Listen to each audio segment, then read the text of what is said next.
Self-monitoring is one of our simplest and most powerful cognitive behavioral tools.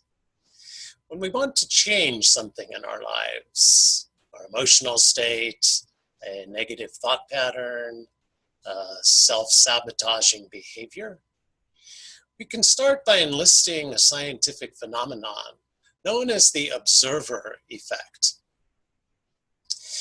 Physical science has noticed that observing something often changes it. Putting a thermometer in our mouths transfers heat to that instrument, thus slightly lowering our body temperature. A tire gauge, because it absorbs air, gives a pressure somewhat less than was present in the tire before the gauge was attached. In CBT, observation changes our experience of something, which in turn can change the frequency at which it occurs or some other aspect of that thing. Here's an experiment you can do right now that demonstrates the observer effect in CBT. You are currently experiencing something. By pointing it out to you will change your relationship to it, turning you into an observer. What is that thing? The sensation in the sole of your left foot. What just happened? One, you shifted from being an experience to observing it. Second, you placed a cognitive frame around the experience that separated it from the rest of who you are.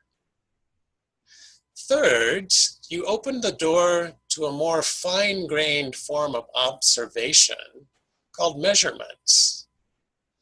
As an observer of your experience, you can now determine on a scale of 1 to 10, say, how comfortable your foot is, how itchy, and so forth. We can self-monitor many aspects of our lives. How often we have a negative thought, how often we feel an urge to do something or to avoid doing something. Self-monitoring is easy with a digital counter like this. The large button adds a digit to the display each time it's pushed. The small button resets the display to 0 at the end of the day. We don't yet know why self-monitoring sometimes helps reduce or even eliminate thought patterns, feelings, and behaviors.